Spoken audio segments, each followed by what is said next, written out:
हरि ओम श्री गणेशाय नमः। ओम नमो भगवते वासुदेवाय। ओम श्री परमात्मने नमः। श्रीमद् भगवत गीता 9वां अध्याय। इसके उपरांत श्री कृष्ण भगवान बोले, हे अर्जुन, तुझ दोष दृष्टि रहित भक्त के लिए इस परम गोपनीय ज्ञान को रहस्य के सहित कहूँगा कि जिसको जानकर तू दुख रूप संसार से मुक्त हो जाएगा। यह ज्ञान सब विद्याओं का राजा तथा सब गोपनीयों का भी राजा एवं अति पवित्र उत्तम प्रत्यक्ष फल वाला और धर्मयुक्त है। साधन करने को बड़ा सुगम और अविनाशी है। हे परंतप, इस तत्व ज्ञान रूप धर्म में श्रद्धा रहित पुरुष मेरे को ना प्राप्त होकर मृत्यु रूप संसार चक्कर में भ्रमण करते हैं। हे अर्जुन, मुझ सच्चिदानंद घन परमात्मा से यह सब जगत जल से बर्फ के सदृश परिपूर्ण है और सब भूत मेरे अंतर्गत संकल्प के आधार स्थित हैं। इसलिए वास्तव में मैं उनमें स्थित नहीं हूँ और वे सब भूत मेरे में स्थित नहीं हैं, किंतु मेरी योग माया और प्रभाव को देख के भूतों का धारण पोषण करने वाला और भूतों को उत्पन्न करने वाला भी मेरा आत्मा वास्तव में भूतों में स्थित नहीं है। क्योंकि जैसे आकाश से उत्पन्न हुआ सर्वत्र विचरने वाला महान वायु सदा ही आकाश में स्थित है, वैसे ही मेरे संकल्प द्वारा उत्पत्ति वाले होने से संपूर्ण भूत मेरे में स्थित हैं, ऐसे जान। हे अर्जुन, कल्प के अंत में सब भूत मेरी प्रकृति को प्राप्त होते हैं, अर्थात प्रकृति में लय होते हैं, और कल्प के आदि में उनको मैं फिर रचता हूँ।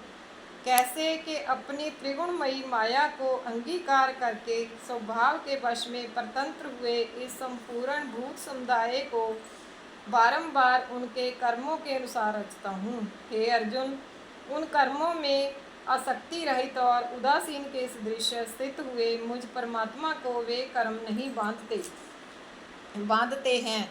हे अर्जुन, मुझ अधिष्ठाता के सकाश से यह मेरी माया चराचर सहित सर्व जगत को रचती है और इस ऊपर कहे हुए हेतु से ही यह संसार आवागमन रूप चक्कर में घूमता है।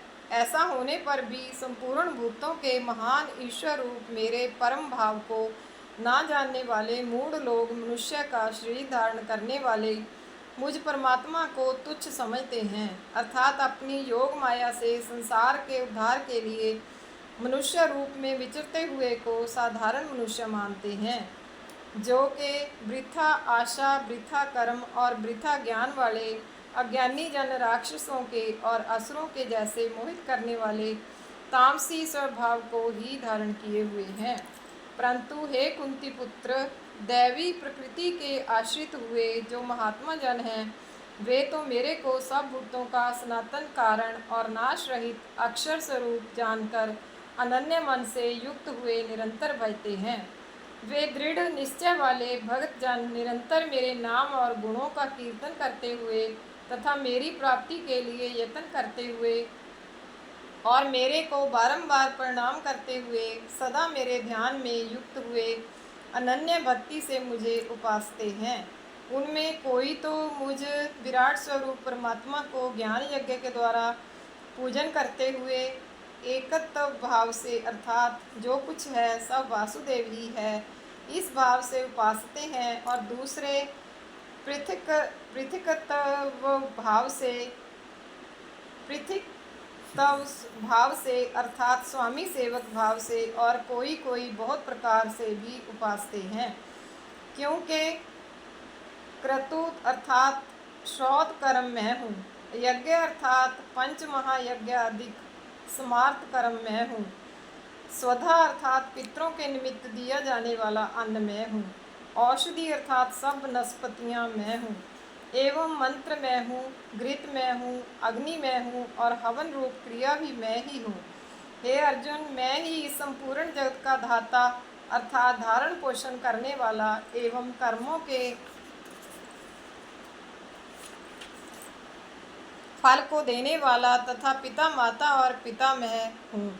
और जानने योग्य पवित्र ओंकार तथा ऋग्वेद, सामवेद और यजुर्वेद भी मैं ही हूँ। हे अर्जुन, प्राप्त होने योग्य तथा भरण पोषण करने वाला, सबका स्वामी, शुभाशुभ का देखने वाला, सबका वासस्थान और शरण लेने योग्य तथा प्रत्युपकार ना चाहकर हित करने वाला, और उत्पत्ति, प्रलय रूप तथा सबका आधार, निधान और विनाशी कारण भी मैं ही हूँ।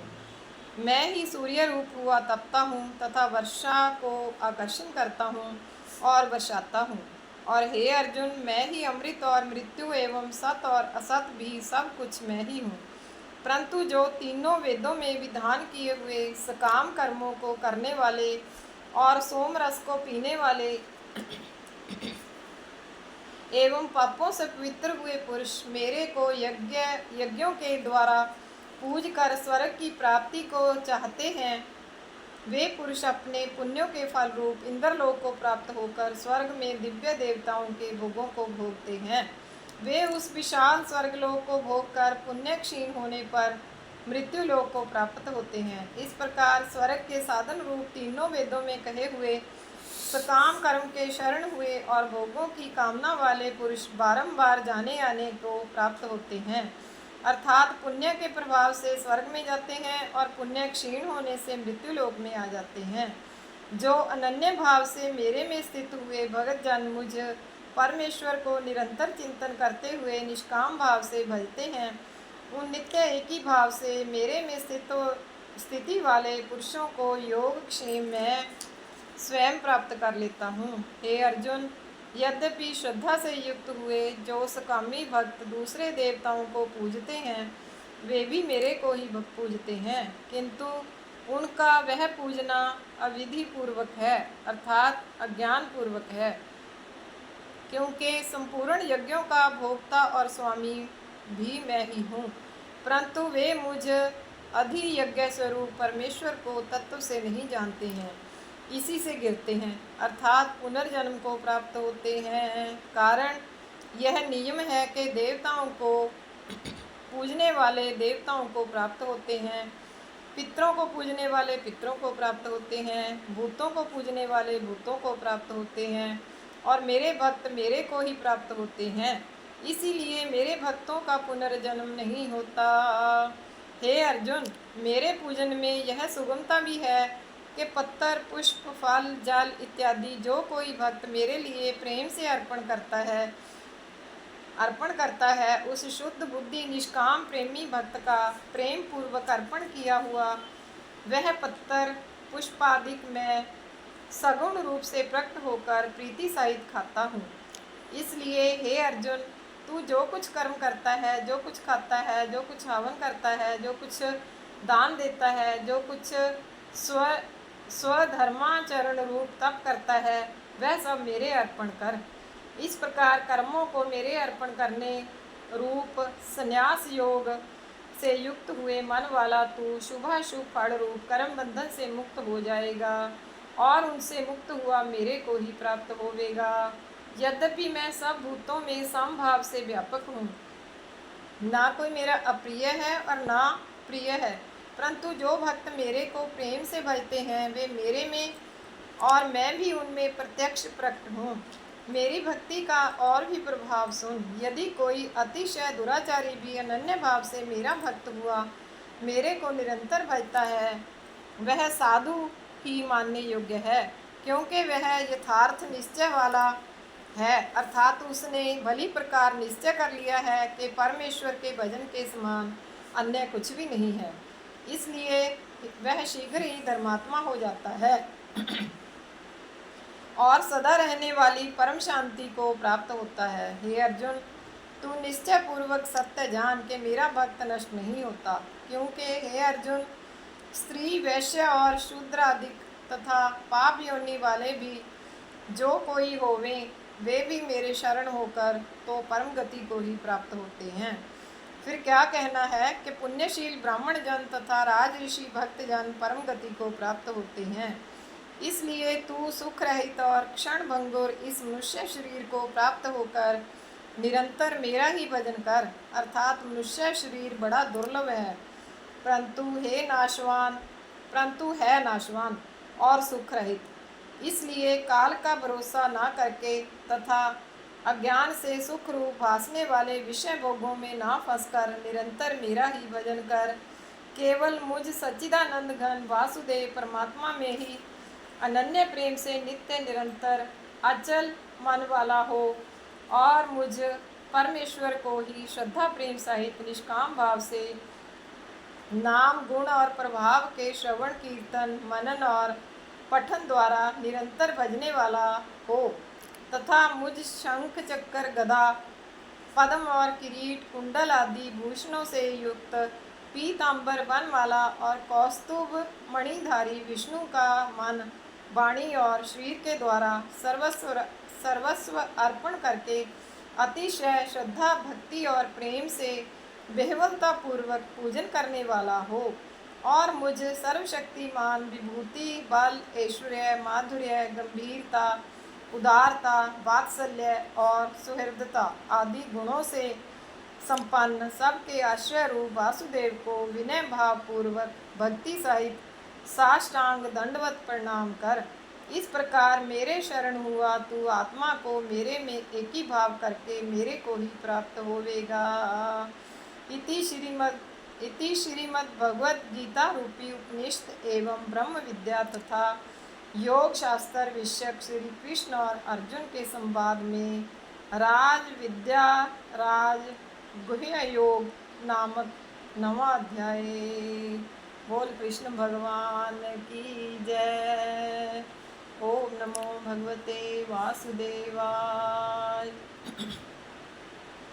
श्री कृष्ण गोविंद हरे मुरारे हे नाथ नारायण वासुदेव। श्री कृष्ण गोविंद हरे मुरारे हे नाथ नारायण वासुदेव। श्री कृष्ण गोविंद हरे मुरारे हे नाथ नारायण वासुदेव। अच्युतं केशवं राम नारायणं कृष्णदामोदरं वासुदेवं हरिं श्रीधरं माधवं गोपिकावल्लभं जानकी नायकं श्रीरामचन्द्रं भजे। ओम नमो भगवते वासुदेवाय। ओम नमो भगवते वासुदेवाय। ओम नमो भगवते वासुदेवाय। बोल कृष्ण भगवान की जय।